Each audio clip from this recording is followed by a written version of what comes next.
Assalamualaikum warahmatullahi wabarakatuh. Kami dari kelompok Soft Skill bersama dengan Perkenalkan, nama saya Aswan, saya dari Teknologi Informasi, Fakultas Teknik Universitas Gadjah Mada tahun angkatan 2019. Jadi pada sore hari ini saya bersama dengan Saya Natalia. akan melaksanakan wawancara mengenai kegiatan-kegiatan dari saudara Aswan dan apa saja soft skill yang dilaksanakan, apa saja soft skill yang didapatkan oleh saudara Aswan selama berkuliah di UGM. Nah, mungkin dari Aswan sendiri bisa diceritakan di selama berapa ya, 3,5 tahun ini di UGM sudah melakukan apa saja. Oke. Di sini saya mengikuti beberapa kegiatan organisasi dan kepanitiaan di dalam maupun di luar kampus sejak maba ya. Mungkin tahun pertama saya itu jadi kepanitiaan event di fakultas di jurusan. Setelah itu di tahun kedua itu juga ada lagi di jurusan, tapi juga ada yang di fakultas PPSN di Satria. Tahun ketiga saya tuh mulai keluar dari fakultas, saya masuk di PPSN di UGM jadi itu DDD. Terus kalau di luar kampus saya mengikuti beberapa organisasi dan freelance. Nah, organisasinya itu misalkan Ormada itu di luar kampus kan. Terus saya juga sekarang saat ini masih jadi pegawai kontrak dan freelance di dua kreatif agensi juga, di Kenapa Kreatif dan Kolibri sini. Jadi bertahap itu ya, dari jurusan, fakultas, univ sampai ke luar universitas. Terus karena kan ini saudara Aswan ikut banyak kegiatan tadi, terus bagaimana cara membagi waktu selama berkuliah gitu? Sekarang bagi waktu sebenarnya mungkin teman-teman semuanya melihat saya itu orangnya sibuk banget gitu ya, tapi sebenarnya nggak sesibuk itu Pak. Jadi time managementnya pun juga nggak terlalu susah asal kita bisa gimana ya, ngatur waktu tuh sebenarnya gampang, cuma kita tuh melihat mana yang lebih penting dan mana yang lebih mendesak. Misalkan kita bisa memprioritaskan hal itu, kita bisa gampang lah untuk mengatur timeline kita gitu. Nah, prinsip saya itu sebenarnya sederhana. Misalkan kita nggak bisa ngerjain sesuatu itu jauh-jauh hari sebelum deadline, kita setidaknya at least tahu estimasi waktu kita tuh bisa ngerjain tugas itu tuh berapa lama gitu. Nah, dengan itu sebenarnya itu lumayan mempermudah dalam timeline ya. Kita tuh bakal ngapain sih, terus pokoknya apalagi dikejar-kejar deadline gitu ya, itu lebih mempermudah. Kemudian dalam menjalani semua kegiatan-kegiatan itu ada nggak sih hambatan tugas akhir? Ingat sudah semester akhir ya, Ingat sudah mahasiswa tua, jadi nggak jauh-jauh sama tugas akhir. Jadi kalau di jurusanku itu ada dua tugas akhir, itu ada skripsi sama capstone. Nah, skripsi kayak skripsi pada umumnya, tapi kalau capstone itu mirip dengan skripsi. Kita bikin proposal, bla bla bla, tapi pada akhirnya itu kita membuat produk jadinya. Jadi hasilnya itu ada. Kalau deskripsi kan cuma dokumen gitu.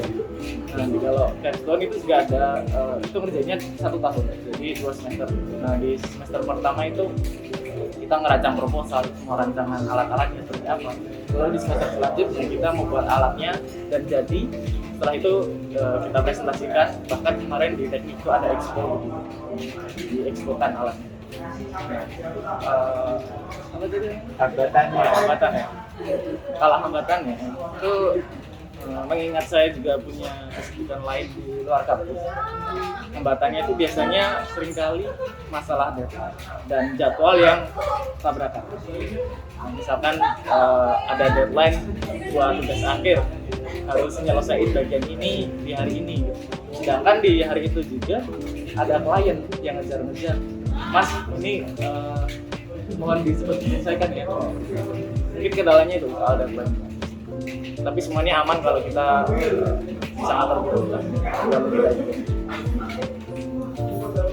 Kalau dari kendala tersebut berarti solusinya mengatur prioritas. Salah satunya itu mengatur prioritas. Itu tadi seperti yang saya sebutkan yang tadi, kita tahu apa estimasi waktu kita ngerjain itu tuh berapa lama. Misalkan kita punya waktu dari jam 12 siang sampai jam 12 malam.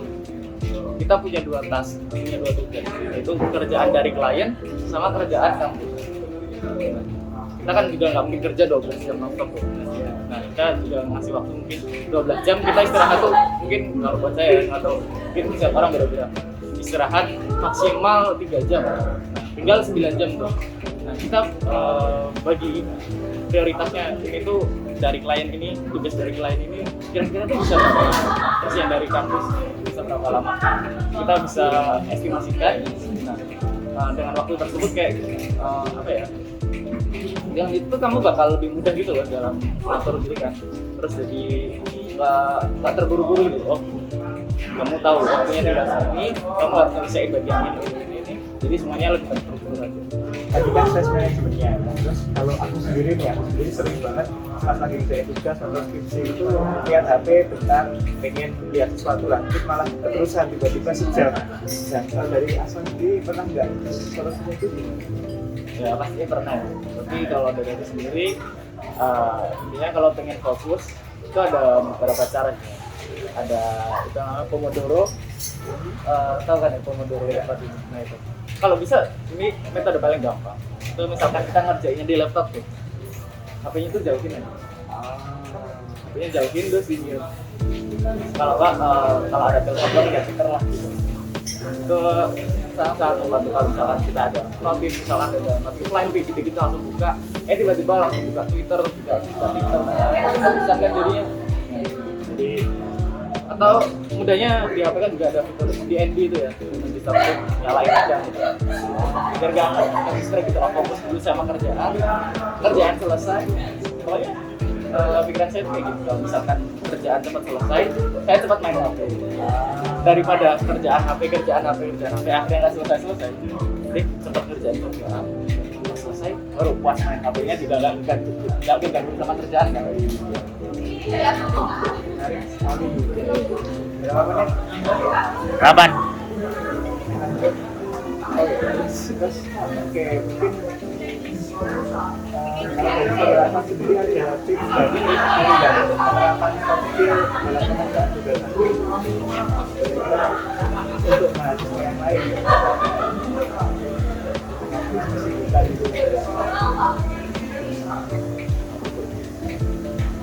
Kalau soft skill itu kan sebenarnya skill yang nggak terlihat secara langsung. Kita nggak bisa lihat orang itu.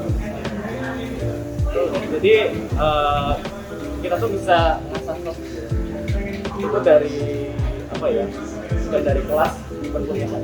Kita bisa ngasah, bisa ngelatih skill kita dari tempat yang di luar kelas, misalkan di organisasi, kepanitiaan. Nah dari situ kita bisa ngelatih time management, coping mechanism, terus apa ya? Gimana sih cara bernegosiasi sama orang gitu kan? Itu hubungan sama orang ya. Setidaknya kalau hubungan sama diri itu time management itu sangat terbantu banget kalau kita ikut organisasi di kepanitiaan. Nah itu dari situ kita bisa apa ya, mendapatkan gimana pikiran yang lebih sistematis.